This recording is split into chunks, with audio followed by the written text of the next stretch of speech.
You are the international best-selling author of The War on Cops, the Thomas W. Smith Fellow at the Manhattan Institute, and a contributing editor of City Journal. You are a former aspiring academic with roots in deconstruction and postmodernism. Oh boy, we will get into that. And as we know, you've been the target of violent student protests here in California. So you have a BA in Yale, MA in English from Cambridge, and a JD from Stanford University.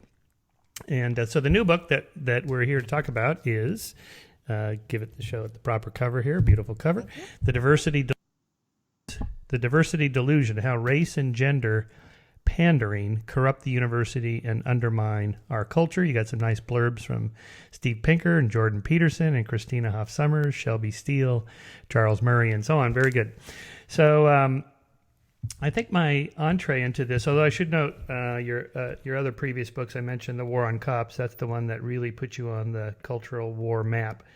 Are Cops Racists? And The Burden of Bad Ideas. That sounds like something that we would publish at Skeptic, because that's what we deal with, is a lot of bad ideas.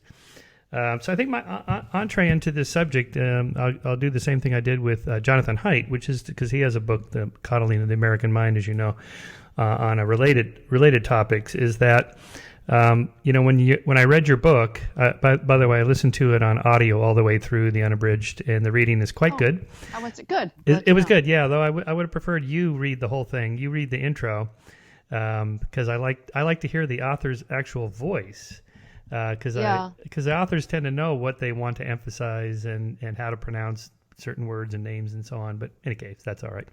Long time commitment, I was told. So it is big. Time. Yeah, I read all my own books, and it takes many days, maybe a week. Wow. Of 6, 8, and vocal cords, 10-hour days, and cough drops, and all that stuff. Yeah, it's crazy. I have a new respect for the audio voice actors, who read these like Harry Potter novels, where they have like 6-10 voices in their head that they bring out. It's just amazing. At any rate, so as I was mentioning to Jonathan, it's when I read like your book all the way through, it sounds like the apocalypse is coming. Like this is a complete disaster. Like if you walk on campus, it's just going to be chaos. And yet when I go to Chapman University, for example, where I teach, I don't see anything. It's just students doing what students do, and it seems to be quiet and bucolic and peaceful. And when I give public talks at universities around the country, again, it just seems like I don't see anything like what you describe. And so the question is how bad is it? I mean, everything you documented in the book, I was familiar with most of the incidences. They're all true. They have happened, and they are really disturbing. But, there's 5,000 universities and however many 100,000 professors or whatever it is, a lot, hundreds of thousands of professors. And so to what extent that you've documented here, is this like a looming catastrophe, or is this something we can turn around because it's not that potentially catastrophic? Or what are your thoughts on that? Well, diversity bureaucracies, which are one way of measuring this, which is this extraordinarily metastasizing waste of taxpayer money or tuition dollars, are present in well over 2/3 of all college campuses, and at large campuses, virtually 100% of them have some massive diversity function that is dedicated to drumming into students' heads the idea that America is fundamentally racist and sexist, that as a college student on a campus today, you're either a victim, an oppressor, or this bizarre category of allies, which is a nauseating term that really belongs in war, and it presumes that college campuses are literally threatening to the oppressed peoples who cannot survive without allies. So this growing bureaucracy dedicated to what I think are delusional ideas, certainly as applied to the university, is almost ubiquitous. The curriculum has been affected very, very much everywhere. It's very hard to find a history department that continues to put its main emphasis on traditional scholarly approaches to history. There's, of course, grounds for recognizing the subaltern, the women's histories, the alterities, the minorities that were not given good attention to, but not at the expense of traditional political theory that traces the evolution of good ideas and bad ideas. And the literary canon has been turned on its head.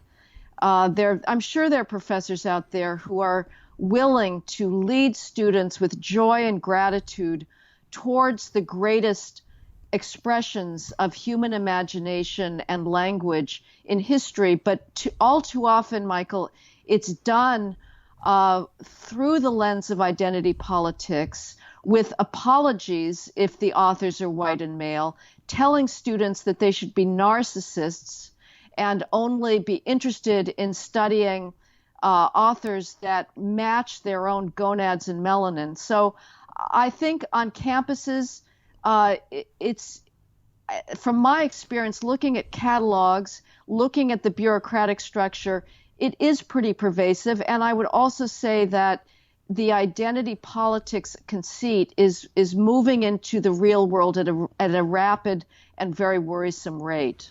You mean from colleges to the boardrooms, corporations, employees, government employees, and so forth? Yes, when James Damore was fired from Google for daring to write a highly reasoned, fact-based argument saying that the lack of 50-50 gender proportionality at Google may not be due to rampant sexism on the part of Google's engineers, which is the narrative that Google chooses to believe, bizarrely. I mean, you have these institutions across the land today who flagellate themselves and proclaim their own bigotry rather than saying there may be other explanations. But anyway, he was fired, and we saw a glimpse of the Google chat boards thereafter, and one person had posted, "We need to nip this thing in the bud before it completely destroys this company." The HR department at Google, which has the nauseatingly precious name of People Analytics, is basically an outpost of women's studies and Black studies, and that's true in corporations across the country. Well, that's true in tech. Is that true also in some of the older industries? Oh, absolutely. Are you kidding me? I mean, you mean like a GM or IBM? Oh, yeah. Last summer, when I was writing an article on implicit bias, there was this CEO pledge for diversity and inclusion that was spearheaded by Procter and Gamble. Or maybe PricewaterhouseCoopers. Procter and Gamble had signed on, which was amazing because they're facing, challenges from investors. But basically, 250 at that point, and I'm sure the number has grown, of the largest Fortune 500 companies had signed on to putting all of their employees through diversity, implicit bias training, to hiring by race and gender. I asked a HR person from PricewaterhouseCoopers, well, presumably you're not going to commit to sending 50,000 PricewaterhouseCoopers employees through this costly, time-consuming implicit bias training unless you've documented cases of your own managers failing to interview, hire, or promote the most qualified candidate simply because that person was female or an underrepresented minority. Do you have examples of that? And she ducked the question completely, as has every proponent of implicit bias in academia, like Anthony Greenblatt of the University of Washington, who's one of the two progenitors of the implicit bias conceit. Yeah. Some of my science friends that work in universities who are liberal and talk about this institutional, bias against women in science. To which I say, so, I mean, you're on the hiring committee. You're in the department. What are you saying? You don't like women? I mean, like to a guy. I know. And it's like, well, no, not me. I want to hire more women. It's like, okay, so we know who your colleagues are. Which ones? Right. Name names. Absolutely. Name some names. And are we to believe that when the doors closed for deciding who's going to be hired, you guys all cackle and go, okay, we're back to the old white guys world, and we're just going to hire? Well, no. That's not what they want. They want to hire more and talented women in science. So I have been skeptical of this idea that there's this institutional bias against women, I mean, there's some studies about like if you submit a resume or a CV job application with an obviously male name or obviously female name or obviously white name or obviously black name, there does seem to be a difference in callbacks and interviews and things like that. Are you familiar with those studies? Well, yeah, as we discussed over dinner this summer, Michael, there's one study by Chechi and Williams that showed that one of the exact type of that resume study, that females were preferred over males by massive amounts in all of the STEM fields, with one exception being economics, to its enormous credit, where they were just resolutely gender blind. But every place else, I just, your friend who says, oh, we're discriminating against females, surely he's been through faculty search committees. The opposite is the case. The female resumes, and if they're lucky enough to get an underrepresented minority, are gone over multiple times in the hope of making the case for making that person one of the three finalists. And if they're not ultimately in that three finalists, I've had somebody at the UC San Diego, the electrical engineering school, say the dean forced them all to go back, start over again, bring in a female to be interviewed. She didn't make the cut again, required a second blind vote, and they held out that time. But the pressures are enormous. The pressures are just huge, coming both from without every science department in the freestanding diversity bureaucracies, but also within. UCLA now has its own dean of diversity in the engineering school. The UCLA Medical School has its own dean of diversity. The dentistry school does. The pressures are enormous, and then they come from the outside as well, with the National Science Foundation, which is supposed to be our nation's premier funder of basic research, that is utterly obsessed with diversity and argues preposterously that we cannot have good basic science unless a lab reflects our demographic profile. Right. Your book breaks down into 4 parts: race, gender, the bureaucracy, and the university, and then what universities are for. So let's just start with race, and I want to open with the famous quote from LBJ, 1964, I think it was: "You do not take a person who for years has been hobbled by chains and liberate him, bring him to the starting line of a race, and then say, 'You are free to compete with all the others,' and still justly believe that you have been completely fair. Thus, it is not enough to just open the gates of opportunity. All of our citizens must have the ability to walk through those gates." I have to say, I think, at least when he wrote that, that seems right. That there was quite a bit of institutional injustices and slavery, Jim Crow laws, and so on, that, at least in the early 60s, seems like training or extra performance, or Head Start programs, things like that, were probably needed. Well, sure. That's nothing that we're talking about today. That's not what racial preferences is. And that's what affirmative action today is: preferences. I would never be against a greater effort to bring up the basic skills of Black students or Hispanic students. That begins in the elementary school. You cannot do that by college. And I think he's absolutely right. Having removed de jure segregation, it was unrealistic to expect that the targets of that state-sanctioned covert violence really would be ready to compete.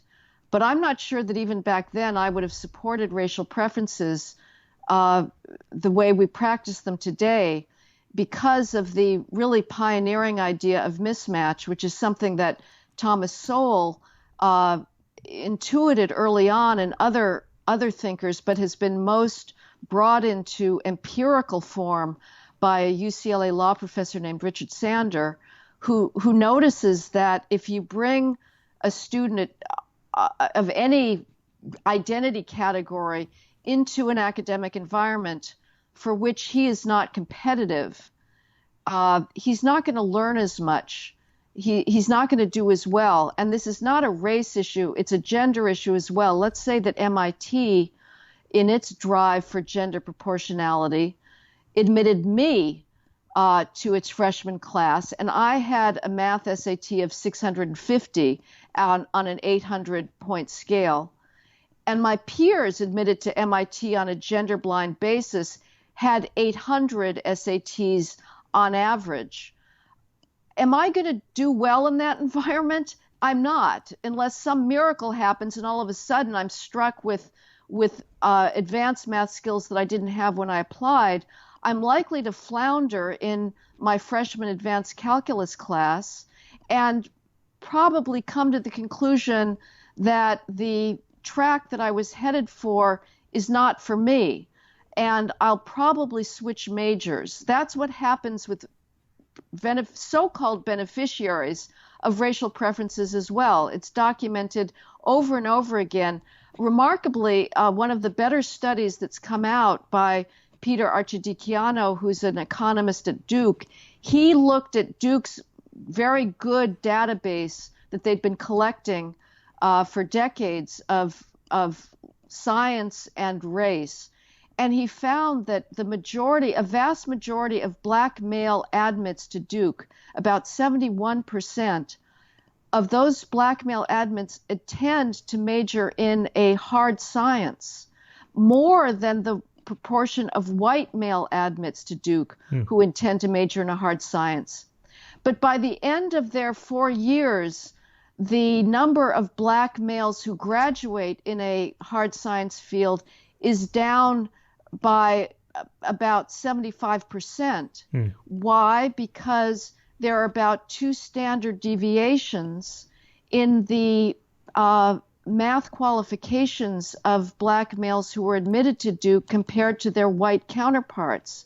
And so after a year or two, they find they're not keeping up and they switch out of STEM fields into less demanding majors. And that's happening across the country. So we end up getting fewer black scientists than we would have if students were matched to schools with peers that match their own qualifications. There's nothing dishonorable about going to North Carolina State University instead of Duke.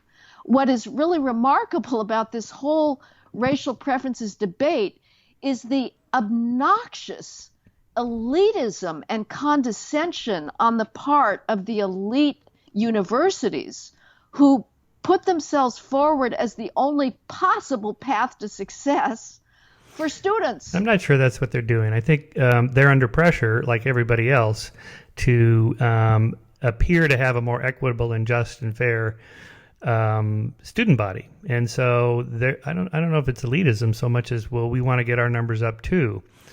It was explained to me when I was at Occidental College in LA in the 90s, when that sort of mismatch was becoming apparent.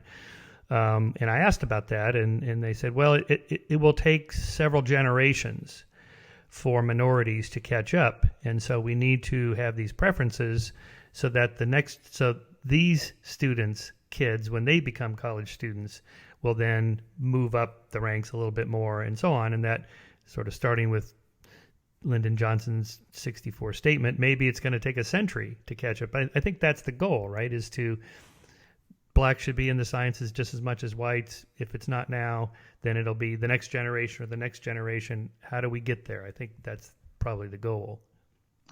Well, Michael, first of all, as to your first statement about you think that there's not a snobbery involved in elite colleges' use of racial preferences, you're right that there's another very big motivating factor there, which is their own desire on the part of these administrators to glow in the warm glow of noblesse oblige and look out over their own appropriately diverse realm. But many a chancellor, many a president is on record, such as the head of the University of California, Berkeley, after the voters passed a constitutional amendment that banned, in theory, the use of race in government functions, hiring, admissions. And Robert Bourgeois at Berkeley basically said, how else are we going to create leaders for the future unless blacks go to Berkeley. So there is very much a strain of elitism there, that this is the path to leadership. But your other point of saying, well, this is going to take generations to happen, but why couldn't it happen by students going to schools for which they are prepared? There's the ability to pass on the bourgeois skills of self-discipline, deferred gratification, working to clock at any number of colleges. I just do not agree in the least that you are doing anybody any favors by putting him into an environment for which he's not prepared. Again, I would be miserable at MIT if I were a standard deviation or two below my peers. And what happens to these students that are in that position, they're under psychological stress. You know, one of the interesting aspects of this, the demands that came out in the fall of 2015 when the Black Lives Matter protests were going across college campuses, and various students, black students at campuses, wrote a series of the demands. And almost every one of them, besides asking for a lot more diversity bureaucracy, asked for mental health counseling. Students are under enormous stress. They can either say, I maybe wasn't properly admitted for this school, or they can say, the reason I don't feel comfortable here, the reason why maybe I'm not the first pick for a study group, is that I'm in an environment of ubiquitous racism. And that it is unless we get rid of mismatch, the idea that colleges are these racist environments, which again I would argue is completely preposterous, is going to continue to have large currency. In the sense that these colleges and universities are mostly run by liberals who in the 60s were students and fighting for these equitable social causes, who are now running the show. If anything, these should be the most equitable, safest places on earth for students to be. Is that what you mean? They should be, and they are. And they are, yeah. Yeah. There's never been a more tolerant environment in human history for the traits that can still get you stoned or killed in many places outside of the United States than an American college campus today. The faculty want all of their students to succeed. They are not bigots. Right. I was at Yale in the 1970s, not long after it went coeducational for the first time. If ever there were a moment where I might have experienced sexism from my professors, it would have been then. I have never, ever been blocked in anything I wanted to do because of sexism on the part of professors or administrators. To the contrary, I know that I have been the, again, so-called beneficiary of gender quotas all my life, whether it's being put on a panel, so it's not a manel, which is the current term, right. Or given a publishing offer or something, which I find extraordinarily annoying. And it's something that you mean Stephen if you were Carter, selected because you're a woman, you'd be insulted or yeah. Well, this is what Stephen Carter, a Yale law professor, wrote, Reflections of an Affirmative Action Baby. He broke the taboo and said there is in some beneficiaries, a fear that, I'm only here because of a preference. And anybody who's realistic and is not in sort of a deceptive state about the state of the world, if you're a female or an underrepresented minority, you can never be certain that you have been hired based on merit as opposed to filling a quota. I think Shelby Steele made that point in his book, Content of Our Character, back in the late 80s. Sure. And it's probably still going, probably worse than ever now.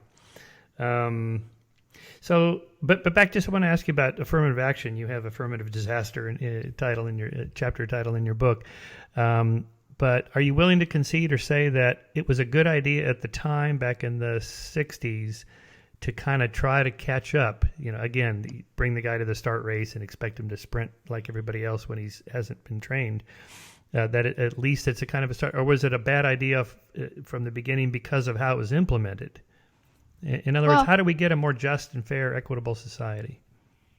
You get rid of discrimination, and you make sure that people are prepared to compete.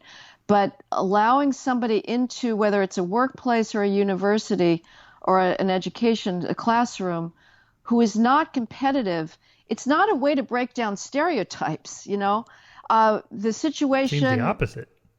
Yeah, the situation in law schools, and there's very rigorous data on this that Sander and others have collected, is law schools also employ large racial preferences, and Black law students who are admitted under those preferences end up overwhelmingly in the bottom half of their law school classes, if not the bottom decile.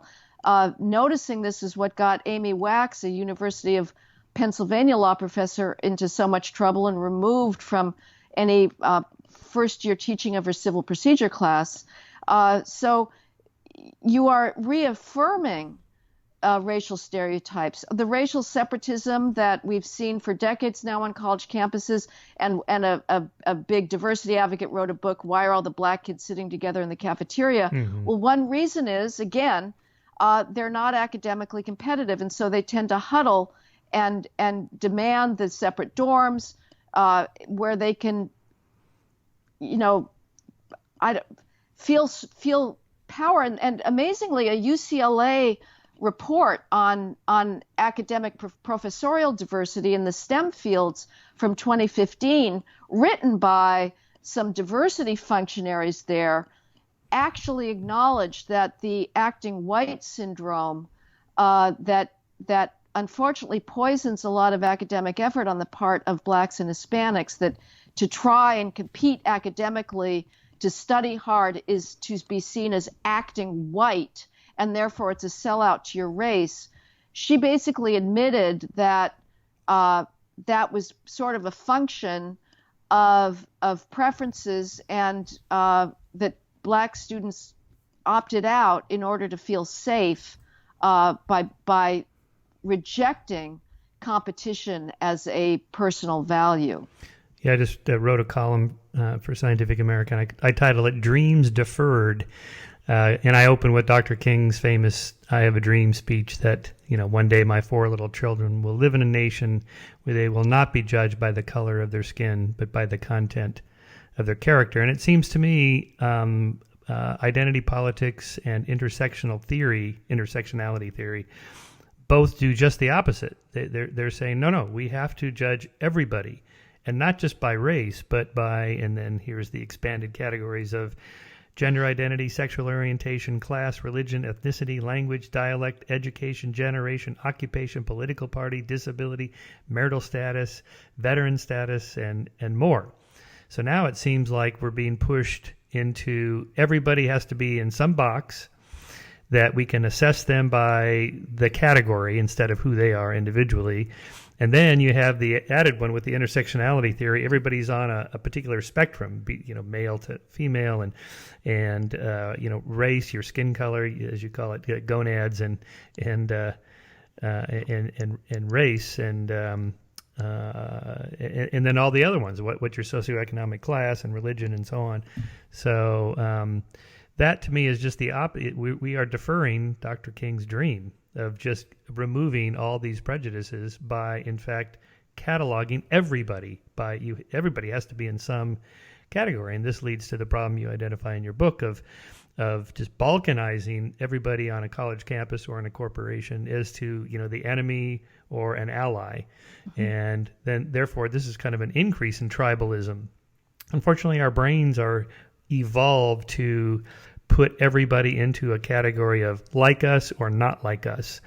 The Yanomamo people of Venezuela, the name Yanomamo, that means the humans. Everybody not in the little Yanomamo tribe is not even human. And that turns out, according to anthropologists, to be a pretty common thing. that we evolved this propensity to think that somebody in another group is potentially dangerous, and probably for good reason. Jared Diamond talks about out birding in Papua New Guinea with his Papua New Guinean indigenous people's friends, and when they encounter a stranger, they don't like walk up and shake their hands. This would be suicidal. This person could kill you. It's better to just treat them, put them at a distance as something else, and run. And that's probably something like what our evolutionary ancestry was like. So tribalism is it's more of a feature than a bug. And the whole movement you talk about here in the delusion of the diversity delusion is that it's like hearkening to our ancient tribal instincts to catalog people by race and gender and so on. It seems to be the opposite of Dr. King's dream. Yeah, we're playing with fire. I mean, it's just another example of the extraordinary true multicultural ignorance and historical amnesia on the part of Americans, that they think tribal affiliations is something to be cultivated because, as we see still in the world at large, it leads to bloodshed, massive brutality, ethnic cleansing. The transcendence of tribal identity into the nation state, and some would take that further into an ideal of international humanity, was a massive accomplishment that began in Western Europe and reached a fruition with the Enlightenment. Your original list that you read there way at the beginning of all the different boxes that we're supposed to put ourselves into, I don't know where you got it, because it actually included occupation, which is surprising because that's the one that doesn't fit. To me, occupation is actually interesting. The thing about identity politics and its really nauseating instantiation as an academic pursuit is that it's all about narcissism in the most trivial way, the navel-gazing study of one's very finely sliced and diced gender identity that is not about coming out of yourself into the vast world of ideas. It's not an accomplishment to be a female. I don't deserve credit for being a female. And I don't think it's something to be studied, nor is it an accomplishment to be gay. To study my gayness is not something that is particularly interesting. It is an accomplishment to be a woodworker or an electrical engineer or an electrician or somebody that can actually clean the New York subways. Whenever I see a subway cleaner, I say, you've got the most important job in New York, far more important than bankers, for God's sakes. So occupation is something that we have developed ourselves into. That is the antithesis of what identity politics is, which is to elevate things that I regard as unessential attributes of the self into actual objects of academic pursuit. And as for the sort of weird idea of the violation of King's ideal of treating people for the content of their character, the race hustlers have a very slippery strategy where they, on the one hand, insist that race is a social construct, and yet among the wonderfully preposterous lists of microaggressions that are officially designated by the University of California and other places are things like, I don't see your color, I just see a person. If you say, okay, I'm not going to treat you as a black person first, I'm going to treat you as a person, that is viewed as a microaggression and as a form of racial insult. Yeah, I saw that list, and I'm bothered by it too for the same reason. But on the other hand, I think the argument is that you're pretending that you're colorblind when none of us are really colorblind. We all harbor some kind of, even if it's not implicit, it's in there somewhere, just due to historical trends over the centuries. That we do have white privilege because we live in a largely white culture. and that you and I are less likely to get pulled over for a broken tail light than a black person is, that sort of thing. So I think it's an argument that I do want you to acknowledge my race, because we all know that race still plays some kind of role in American culture. And it sure seems to. The story from my wife. My wife's from Germany. She's from Cologne, Germany. She moved here 5 years ago to be with me, if you can believe that. And one of her she just wanted to be in Southern California. One of her observations is how obsessed Americans are with race. It's like it's on the news every night. Either discussions about it in conversations or news stories. You know, the white cop shot the black citizen, or so on, and all that. In Germany, you know, there are no blacks, so it's not, you know, there's no black-white issues at all. They have other issues, but it does seem like Americans are just obsessed with race. It just comes up so often. It seems to be the opposite direction of Dr. King's dream, is that this is all we seem to talk about.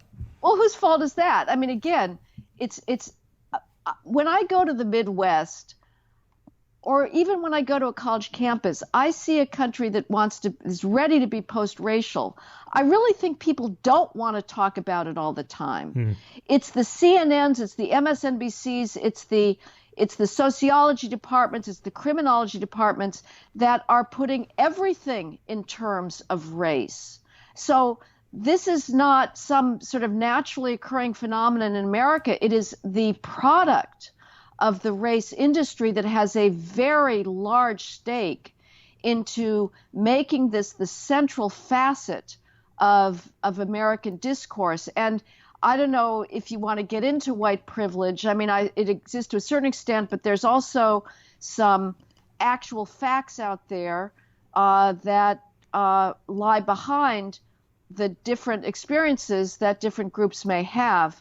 But nevertheless, I think that if, you know, there's public high schools now have their own massive diversity bureaucracy, and they are determined from the day a ninth grader comes onto campus to, again, induct him into the typology of you're either an oppressed person, an oppressor, or an ally. I've written about the elite prep schools like Phillips Andover and Phillips Exeter in New England that have their multicultural advisors. And the students that show up there, if you just let them the hell alone, let them make friends, study a little as possible in some cases, and follow their interests, their art, I don't think race would be such a big deal. But it is, you have professions that are metastasizing, that are determined to keep it front and center. Yeah, I mean, all the polling data shows that, you know, the current generation, the so-called iGeners or Gen Zs, are far less racist than the millennials, and millennials are less racist than our generation, and our generation is less racist than the silent generation, you know, going all the way back. There's true moral progress. And the sense I get from what you've written here in the Diversity Delusion, as well as Jonathan's book. Oh, and I also should mention Jonah Goldberg's book, the Suicide of the West. He also documents a lot of this. It does seem like a step backwards away from these idealistic goals we have of something like a colorblind society, where we remove as many obstacles as possible to women and minorities and just let the chips fall where they may. It does seem like, as you've documented, that this emphasis on outcome equality, that's supposed to match the percent of that category in our society, 51% women should be CEOs and so on, or 10% or 13% blacks should be astronomers or whatever. That's discounting entirely just interests, different interests that people have.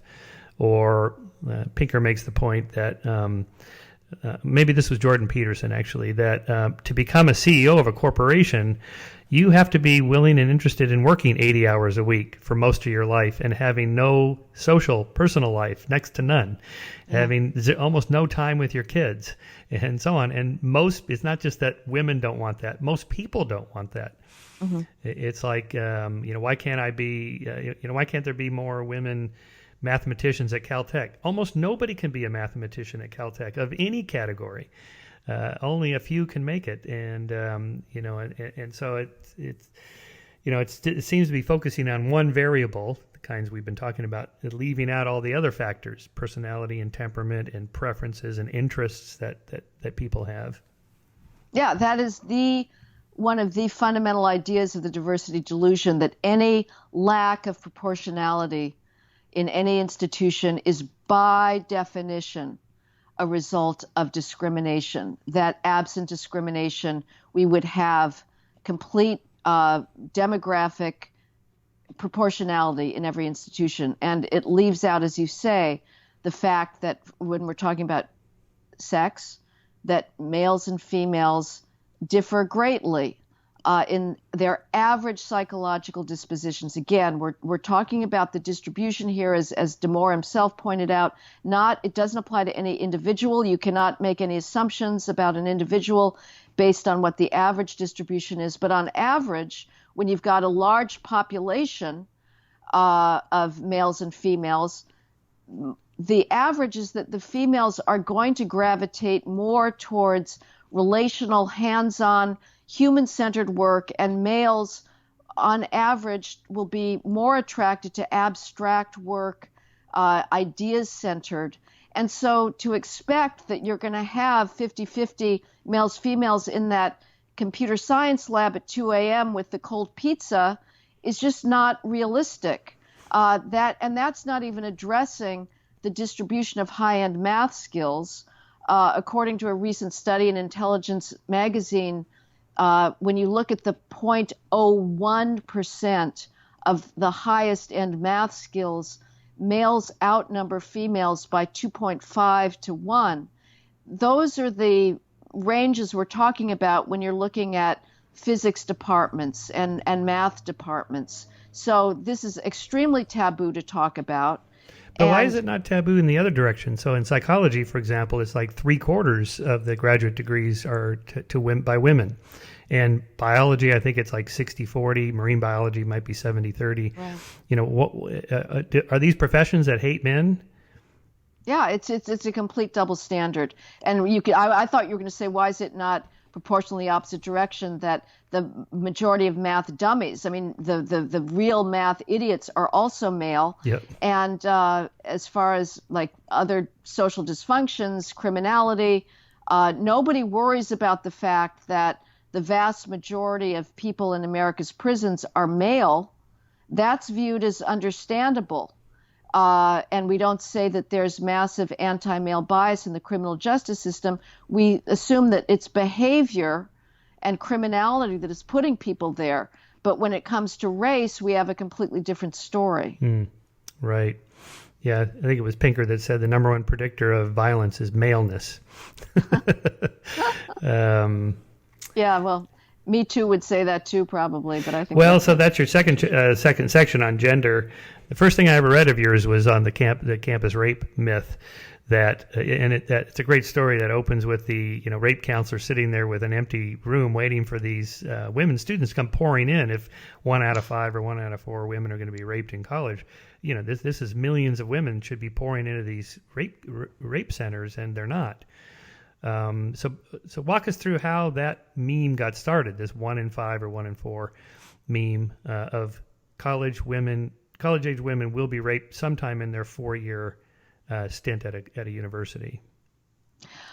Well, it was noticed by feminists that if you asked college undergraduate females themselves directly, "Have you been raped?" you got a very low response rate, and this was upsetting.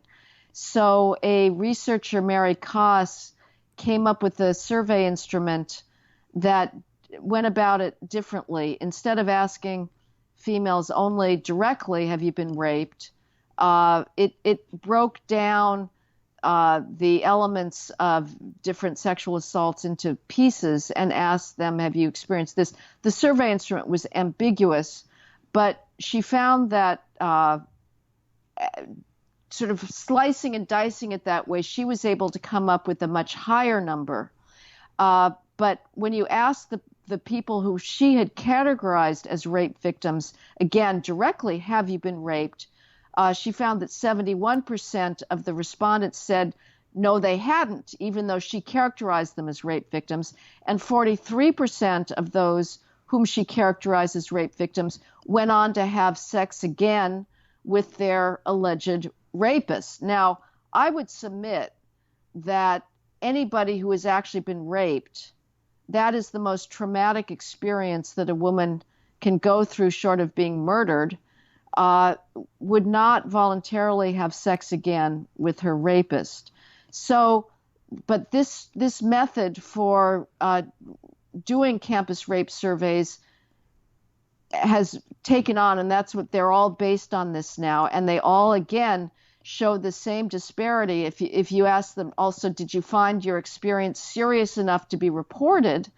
The 2/3 up to 3/4, depending on how arcane the definition of sexual assault is at this point, that these colleges are furiously generating to try and get their numbers up. The vast majority will say, no, my experience was not serious enough to report. But even that, to get the numbers up, or wow, the rape numbers are so low, this is so disconcerting, we got to get them up.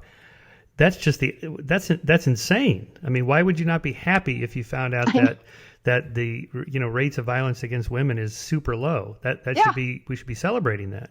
Right. Well, it's the same thing. So what's the incentive? Why are colleges saying we're racist? Why do college presidents say we're discriminating? No college president faced with this phony allegation of racism will say, no, you're in the most tolerant environment. It's the same with females. It's absolutely bizarre. They compete. There was somebody at Yale was asked, well, Harvard has higher McClary numbers. The McClary numbers, this is a federal act that requires campuses to submit to the federal government their number of crimes, including sexual offenses. And Harvard had a higher number of reported rapes. And the Yale bureaucrat who was asked about this was completely defensive. It was like he was asked, well, why does Harvard keep routing you in the Harvard-Yale football game, instead of saying, well, because we're a safer campus and we admit non-rapist males. It's why do they do this? Because there's just this perverse thrill about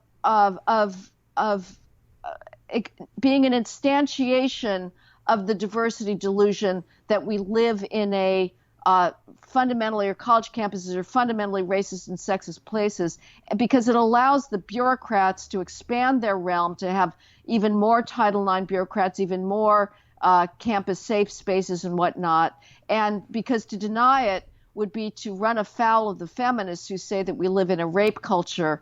I mean, the numbers that are out there, a 20 to 25% rate of sexual assault, even over 4 years, is a crime rate that is really unmatched anywhere. Detroit's violent maybe crime Syria. Rate, maybe for sexual assault. Even so, I don't know. So you make the point that if these numbers were true, and if anybody actually believed it, no parent would send their daughter to a college. You'd be insane. This would be child endangerment. There would have been a stampede decades ago to create single-sex schools.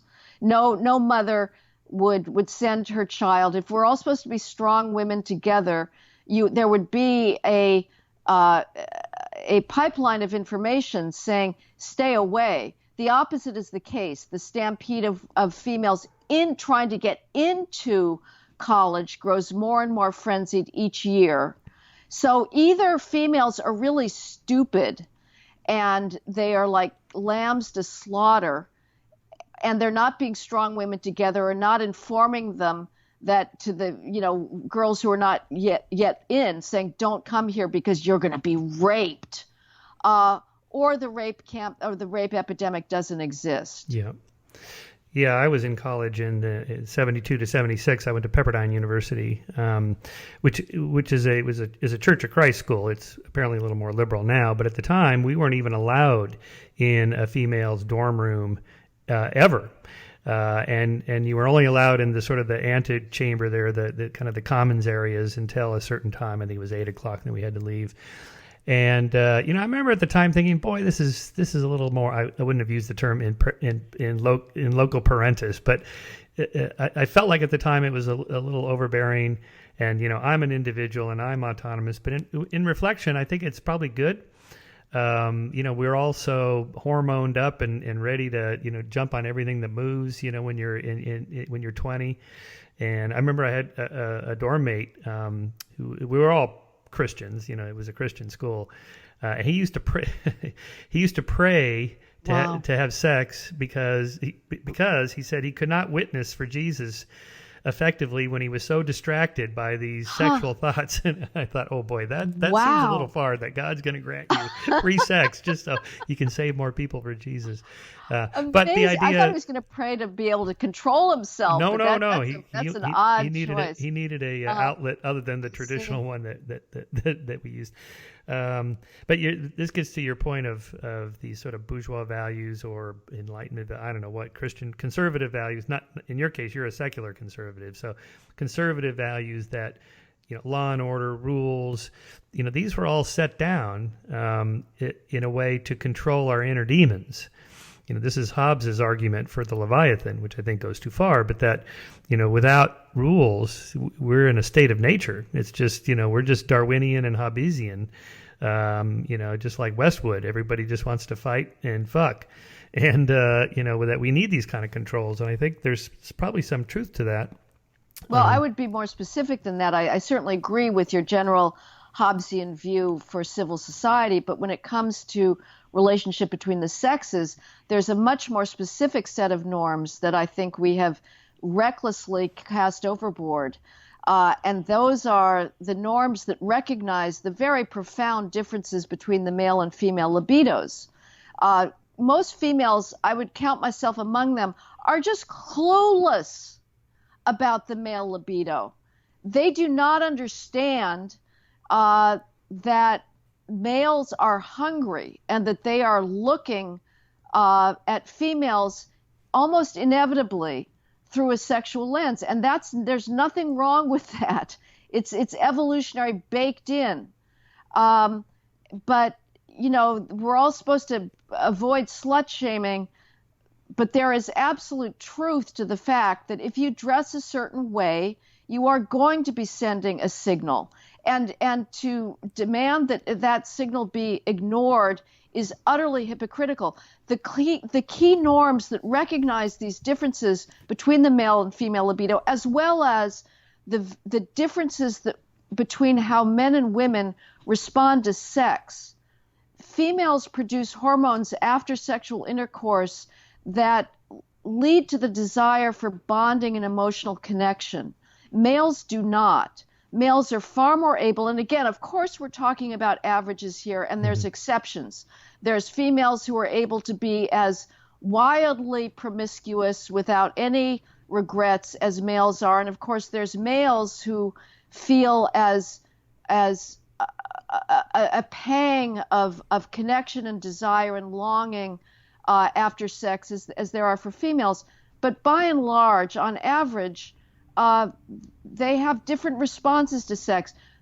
Traditionally, culture recognized the differences in libido and the differences in responses to sexual activity through norms of chivalry and restraint on males' parts, to treat females with respect, and for females, the norms of prudence, sexual modesty, and yes, chastity. And the norm was you waited until marriage for premarital sex. And the default for premarital sex, the default position for premarital sex was no. That gave females enormous power because it was assumed that the default was no. The male had to negotiate his way around that default, which the female had the freedom to lift at will and say, okay, we're going ahead with premarital sex. The sexual liberation came around, the sexual revolution, and said, we're reversing things. The default for premarital sex is now yes. And if a female wants to bargain a no into the picture, you actually have to argue for it.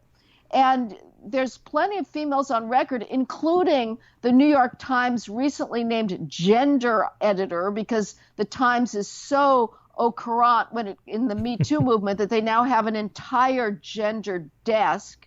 The gender editor herself wrote an essay about how she had sex as a 19-year-old with an older man. She admits that it was not actual rape, but it was something that she wasn't particularly enthusiastic about doing, but it was just too complicated to argue her way out of it by providing reasons. And there's many sort of blog posts that I quote in the book from girls who said the same thing. It's just too exhausting to have that argument, so that you just go ahead with sex anyway, even though you're not particularly enthusiastic about it, because again, the default at this point is yes.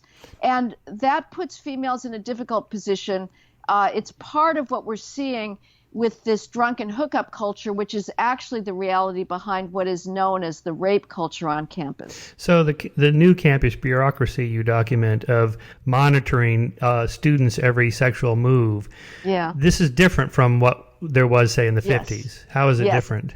Absolutely. It's a totally bizarre thing. I mean, I'm amazed. I think conservatives have made a mistake. You know, they're obsessed with the due process violations, which is understandable because these kangaroo courts are really travesties. They have junked the most important discovery of Anglo-American jurisprudence, which is the right of cross-examination, the right of appeal, other bulwarks to try and guarantee a fair result. And so the conservative response is, we need more due process, we need more regulations, more procedures, whatever. I say, yeah, we do. But the real problem here that needs to be noticed is A, there is not a campus rape epidemic, and B, let's look at how weird this thing is. Having said the campus radicals that had not gotten to Pepperdine by the time you were there, Michael, and I hope still have not, but the campus radicals in the 60s that whined against in loco parentis and said, throw the adults out of the bedroom. We want to handle this on our own. We want to have as much sex as possible. No more, foot on the bed rule or open door rule. Let us alone to rut as we please. That same constituency is now turning around and asking the adults to write rules for sex, rules that are as highly legalistic and complicated as rules to get a mortgage or to buy widgets that specify the rights and obligations of the various parties, always in the multiples, because we don't want to assume that we're just having two partners in bed at this point. They're trying to regulate something that is the very realm of the chthonic and irrational. And if you don't understand that, read Ovid or Boetius or Aristophanes to see that sex is something that is not prey to legal regulation. But you have a growing bureaucracy that is involved in this bizarre, prurient pursuit of drafting rules. The next step, of course, is going to have a college bureaucrat present at every coital coupling to try and determine whether we have affirmative consent. So have you seen Jason Reitman's film short? It's called Consent. It's about 5 minutes long. So it opens with a couple college kids in bed, just kissing, clothes are on, and they're just having fun, and they're kind of giggling, and then she says to him, I think maybe you better get the thing. And, so he reaches down like he's going to get a condom, and he pulls out a contract, he's like, and he pulls out this contract, and then she reaches down and pulls out her contract, and his lawyer comes up, and then her lawyer comes up, and then they start negotiating. Okay, now my client would like to kiss your client on the neck, and then my client would like to touch your client's nipples, and so on. And it goes all the way through, and then they both finally sign the contract, and then the lawyers leave, and then they're just about to get into it, and the door opens, and it's the female roommate. And so she looks at him, and they look at her, and they kind of smile, and she said, "Should I get my lawyer?" That's great. It's absolutely right. No, the Reason magazine, which I'm sure you're a big fan of, the one of the sort of narrative threads up there is, well, all this is terrible because it's resulting in less campus sex. My view is that's great. If this results in males being incredibly risk averse, which they should be, and frankly, there's a whole men's movement out there that is very concerned about men being falsely accused of rape. Yeah, I get that. But frankly, men are guilty of, if not rape, they're not on average, on vast majority of cases, they're not guilty of rape, but they certainly are acting as boorishly as possible. If this insane bureaucratization of sex and the absence of due process guarantees results in males taking a vow of chastity, that would be a great thing. It's possible to get through school without being wildly promiscuous. And how about walking your girlfriend home at night, kissing her goodnight, writing love poetry to her in the middle of the night? You don't have to have sex. And how about actually studying on a weekend night or even a weekday night instead of this drunken bacchanal, which we see? So, I think I think it was your book that said, you go to one of these campus hookup frat parties and everybody's drunk and the guys are, doing what they do. They're not thinking about trying to bring back the patriarchy. Right. They have something more basic in mind.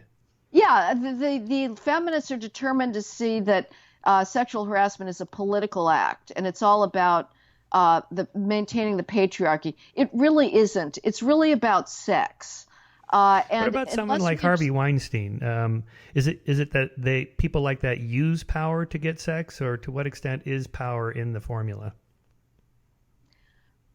Well, we're moving out of a very different arena now from campuses, where you basically have its students and you have people with on the equal level of the totem pole. With Weinstein, you do have a real predatory, a classic definition of sexual harassment with somebody with a lot of power.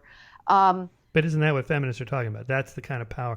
Professor Yeah, but that's not that. But that's not right. Sure, but that's not the campus hookup thing. You don't. Okay. That's not the two students. But in that case, there's reasons professors shouldn't sleep with students, for example. I agree, and I think it was Laura Kipnis who challenged that. There's an argument. There's a libertarian argument that's why not? There should be. We should allow sex between professors and students. I haven't thought deeply about that. I think that learning is inherently erotic. I think there's an eros of knowledge, and there is. I know that I had crushes on many of my professors simply because they were a source of knowledge to me, and I hungered for knowledge. And I can't speak to what it's like from the professor's end, and I'm sure there's a lot of that's just purely a sexual instinct for these nubile young girls. But there may also be some element, I don't know, in the symmetry there. It's one of these things that goes too far. So certainly, if you're giving out grades or raises, you shouldn't be sleeping with your employees or students, because there is a really pragmatic power difference there that can make a difference.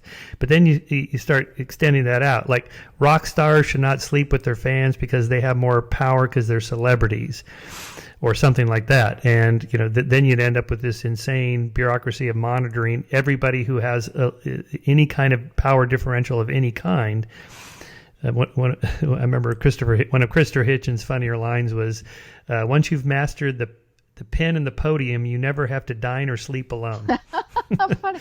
Now, what's the rock star example? Has that been suggested, or have you just come up with that? I've heard kind of a more general argument that, like, conference speakers should not sleep with attendees because there's a power difference there. Interesting. Even though the speakers, they're not handing out raises or grades, it's just this is mostly younger women are being unduly controlled or influenced by the star celebrity status of the speaker, something like that. I have heard that argument at conferences.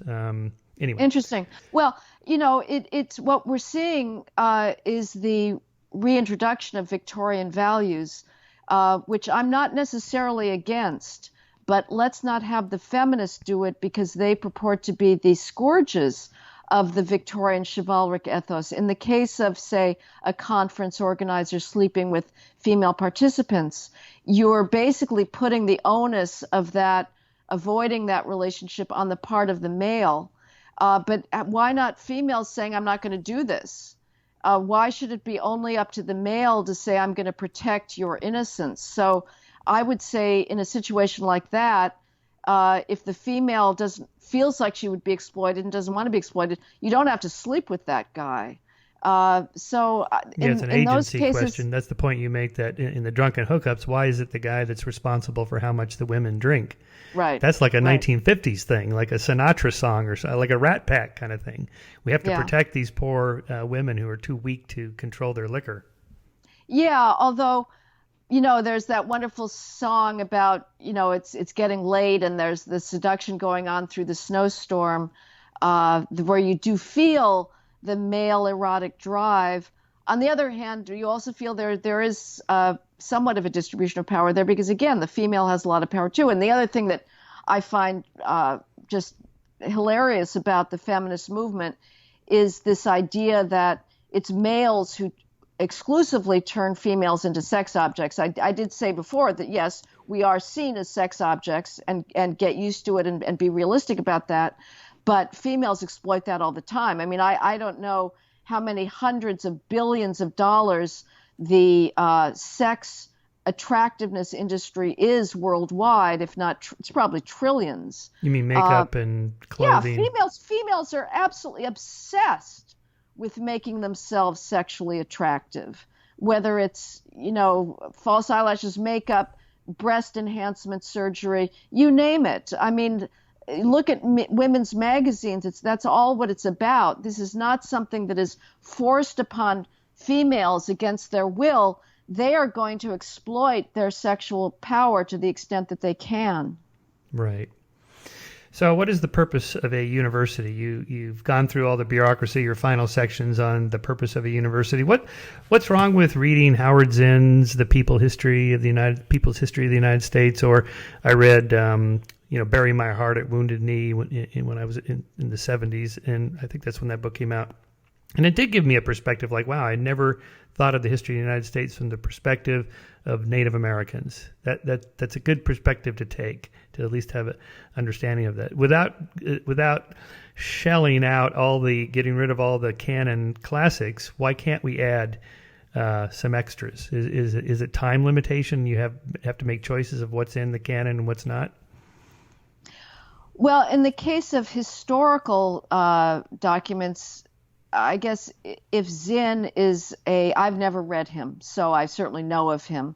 If his history is accurate, I guess I would add, maybe it's okay, but obviously it's got from what I understand, it's got a very heavy ideological overlay, and Bury My Heart at Wounded Knee, that's an accurate account. But the problem I have is that I do not think that something in the case of literature and the arts should be added to the canon for social justice purposes. I think the canon should be determined based to the extent, and judgments do change. There's no question. There's no question that the canon is not timeless. John Dryden used to be regarded as superior to Shakespeare. He's not read today. Nevertheless, there are certain authors that really have stood the test of time, and we should be making our best possible literary judgments that these are works that take us out of ourselves into a realm of linguistic beauty that has not otherwise been achieved. And I would say that one purpose of education is passing on an inheritance, and that we are the beneficiaries of an extraordinary tradition of artistic creativity, insight, philosophical thinking, political thinking, that I would argue is almost unmatched, although there are certainly masterpieces in other cultures and other civilizations that should be read for their aesthetic value. But you're right, to a certain extent, it's opportunity cost. It is simply impossible to be educated thoroughly in every possible world civilization. The first imperative of any culture is to induct children into itself. nobody would expect, say, African education to spend most of its time on the history of the United States. Any culture has a right to say, we're going to focus first on what makes us who we are, and to the extent we have time, we will certainly try and absorb as much as possible about the rest of the world. But first of all, let us pass on what makes our culture unique. Yeah, you have that chapter on the great courses. I hadn't really thought of it in quite the perspective you brought to it. I'm a longtime listener of their classes, and I taught one, Skepticism 101, and I agree with your quotes from John McWhorter. It was way more work than I had anticipated, and the money wasn't nearly as good as writing a book, say, for the same amount of work. But I still feel it's a worthwhile project because I like listening to them. But they lean so heavily on listener surveys, which is interesting because I hadn't thought about it in comparison to the academy, where I can assign anything I want to my students. I don't care what they think or want. It doesn't matter what the students want. We're going to tell them what we're going to teach them. And yet, with the great courses, the listeners have far more power and say in that regard. I think there's probably a balance there. They lean so heavily on surveys. How do you know? Maybe like the Steve Jobs thing, the customers don't know what they want. I'm going to tell them that they want an iPhone. And, maybe there's a certain extent that there's some balance in between there. But I can't imagine universities polling students like, what texts would you like in the coming History of Civilization course or something like that? Well, that wasn't the point of the chapter, and I think universities are already far too consumerist in certain ways. They're certainly watering down standards because students don't really want to study, there's a lot of controversy over the teacher evaluations and whether students are incentivized. The professors are incentivized to grade easy because they want to get good professor evaluations. But my point in the Great Courses chapter is simply that there is an unmet demand for education in the classics, that when you ask people what they want to learn, they want to read Homer, they want to read Aeschylus, they want to understand what made Kant a great philosopher, what was important about Aristotle and Plato. Tell us about Montaigne, tell us about Montesquieu.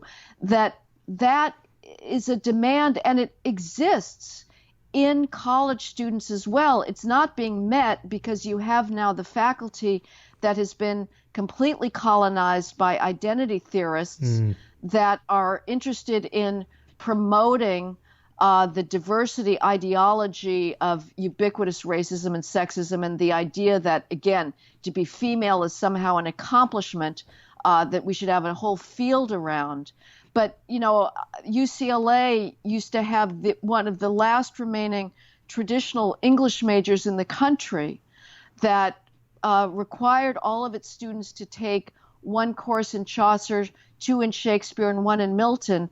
And it was the most popular English major in the country because it understood that students wanted to read the great books. They wanted a systematic literary historical exposure to literature. Well, of course, therefore it had to be destroyed, which it was in 2012 when there was a rebellion on the part of the junior faculty who were the identitarians who said, well, our specialties are not reflected in the college major. So they decimated the requirements. They threw out the requirement that students study Shakespeare, Chaucer, and Milton, who are absolute cornerstones of English literature, and replaced it with requirements in post-colonial studies, alterity, gender studies, the usual potpourri of specious fields.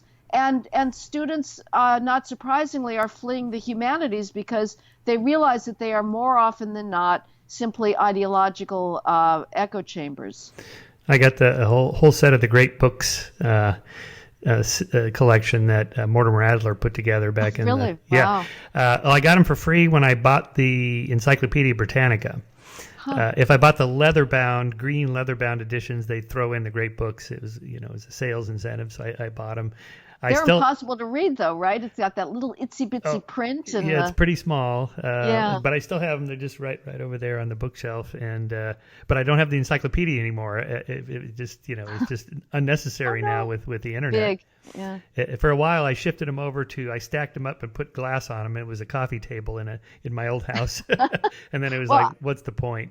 I can't get rid of my nice little Webster's dictionary, and it's lost all its binding and whatnot, and I keep meaning to reach for it across the desk, but it's just so much easier to look up a word on. It is, and I don't know how much thought you've given to the future of education, but the direction we're going, could it at some point? There's no going to be maybe a century or two from now. There's no need to have a brick and mortar place to go to get a college education.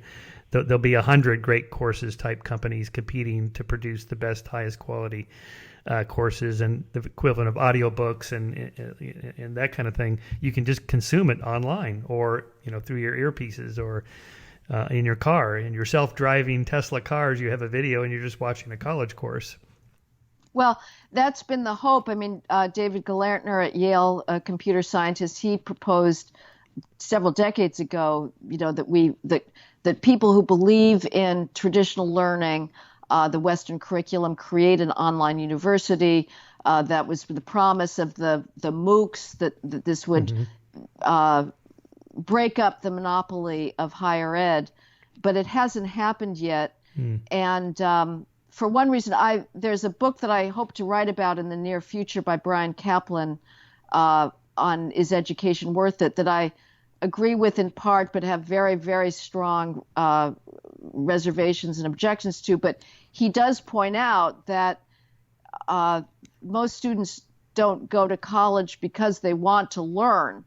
Your model would be more viable if students actually went because they thought, I'm going to actually learn the Oresteia by Aeschylus, as opposed to just getting a credential that will allow me to get a higher salary. So I don't know. And the problem is as well that these colleges do have a monopoly on credentializing, and all of these parents that mouth social justice bromides and think of themselves as so anti-materialistic, they are absolute demons for status for their kids, and are not going to forego the possibility of stamping on their kid's head Amherst or Dartmouth or UC Berkeley, so that they can show off to their friends at cocktail parties that they have a really bright kid. So I don't know, maybe in the long term we can break the monopoly by having courses that really do deliver a non-political education at your fingertips, but so far it doesn't really seem to happen. I don't know if you listen to podcasts, but I've taken to being a guest on quite a few in the last 2 years, and in the last year or so I've been listening to a lot, and the content has gotten really good.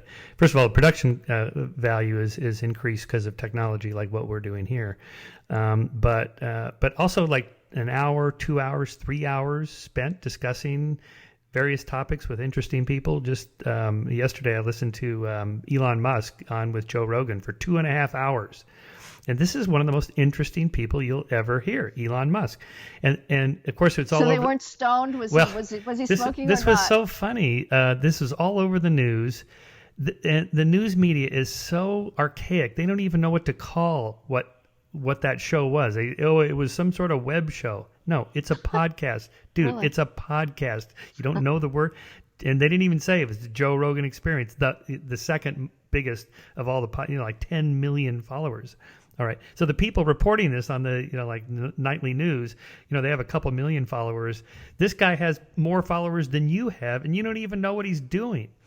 And, so they show this 30-second clip where he's smoking a joint, in 2.5 hours, that was like 30 seconds. And it was the least interesting thing of the whole 2.5 hours. And so this is my point.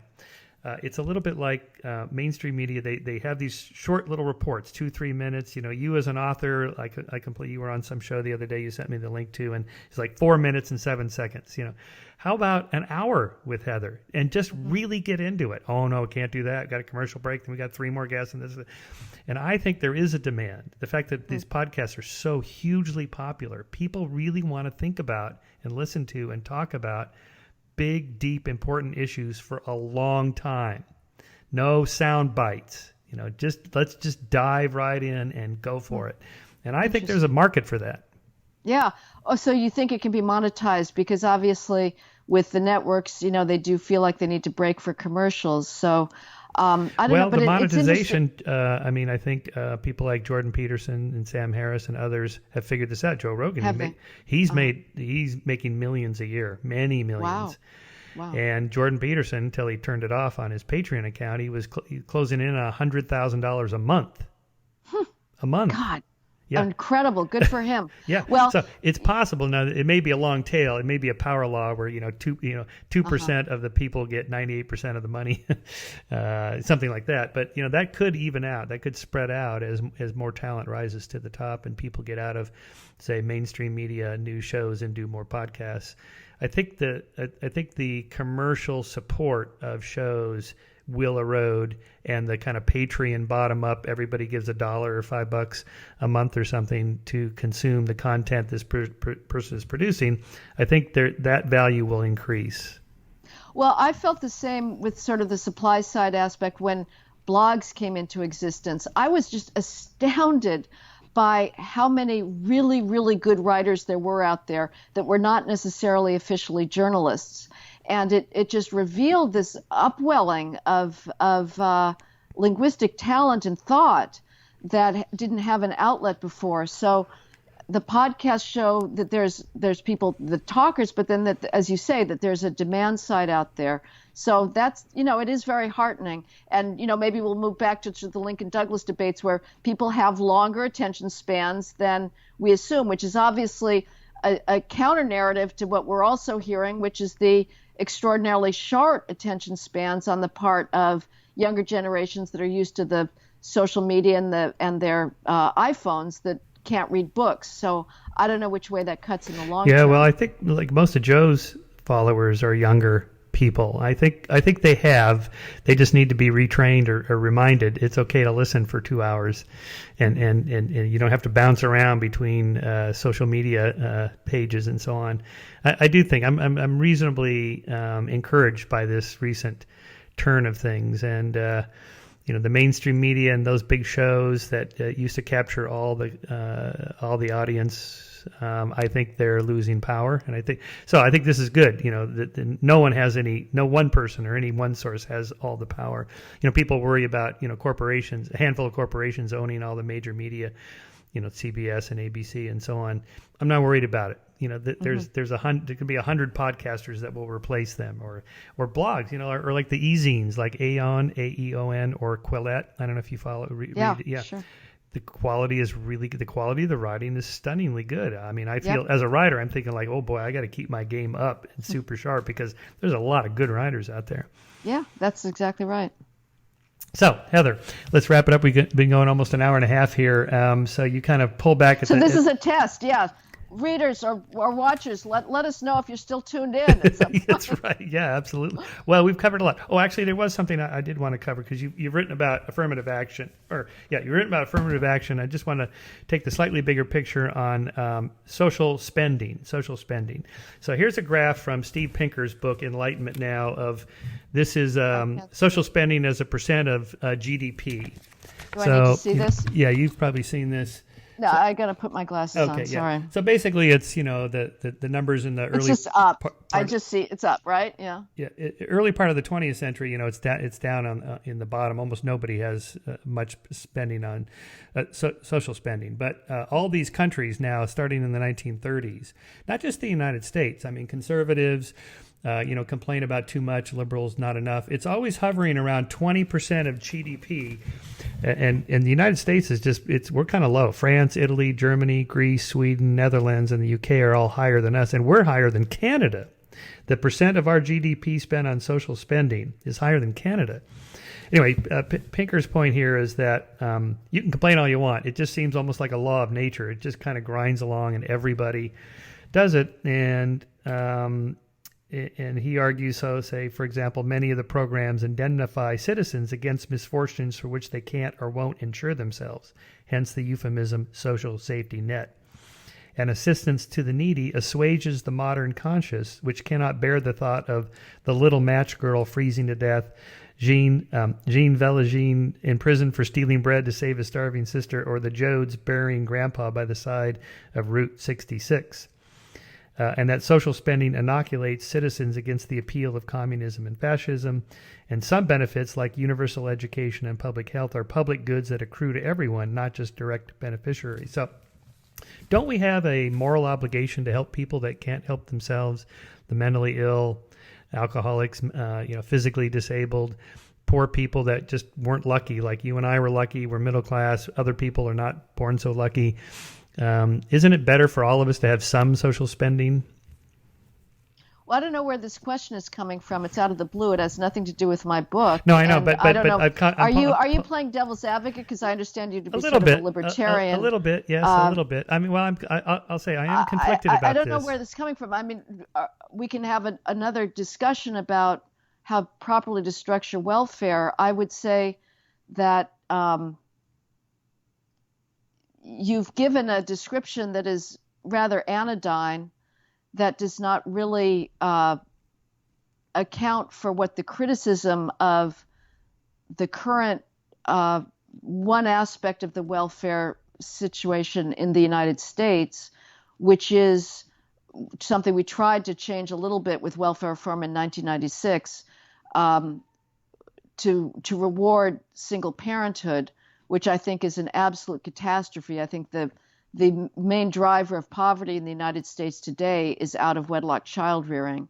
If you could get rid of that, child poverty would almost disappear. A child born to a single mother is 5 times more likely to be poor than a child born to married parents.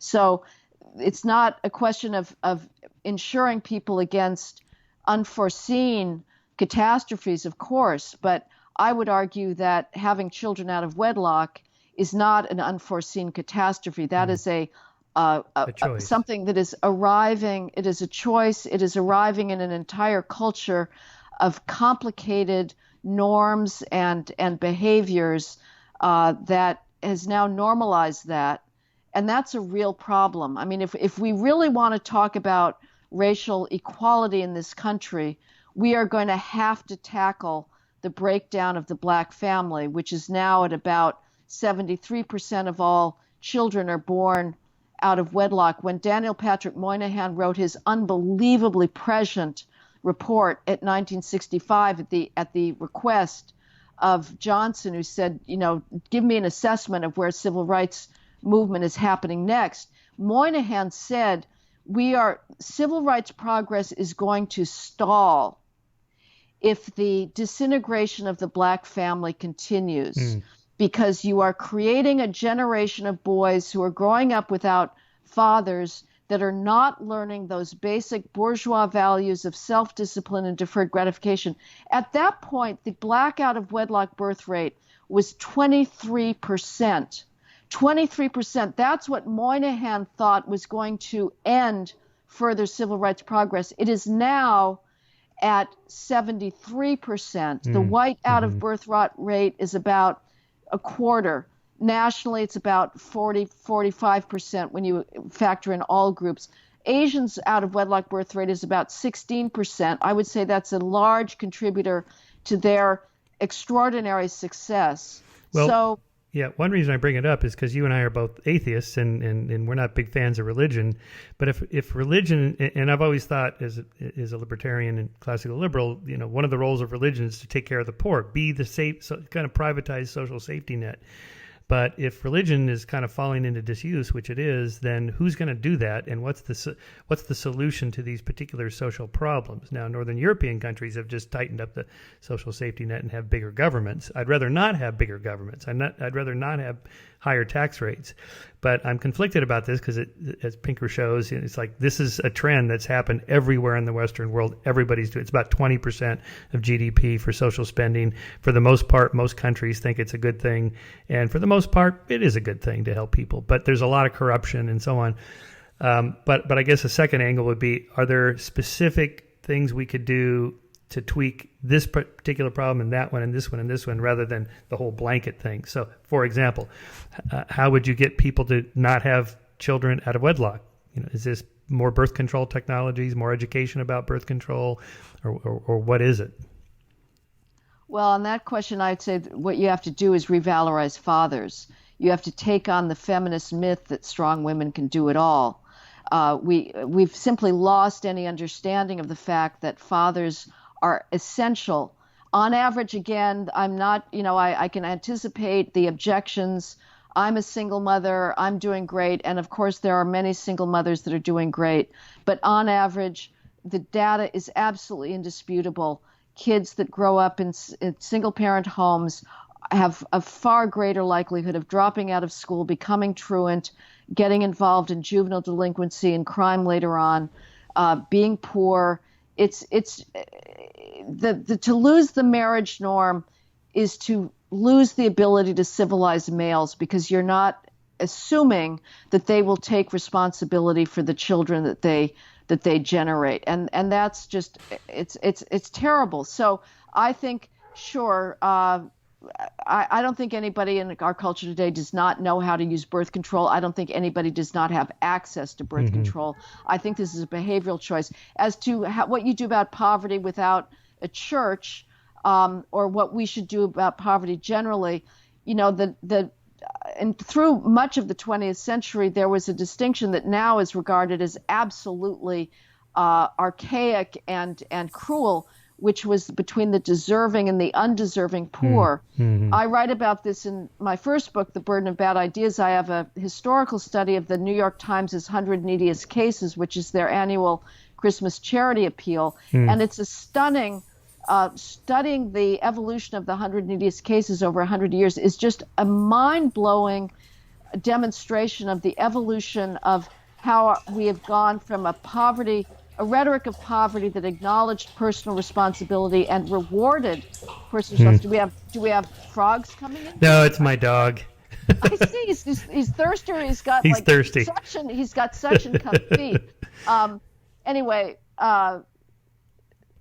the distinction was between the deserving and the undeserving poor, and the classic deserving poor, when the 100 Neediest Cases began in 1923 with Albert Ox, was the children of consumptive parents who had died of tuberculosis, and you have the 13-year-old girl trying to raise her siblings, and she's working as a seamstress. Now, this is not a situation that we want to glamorize or romanticize, but that was a true catastrophe. That was an unforeseen catastrophe that you would have social insurance for, and you would also want to encourage independence and work.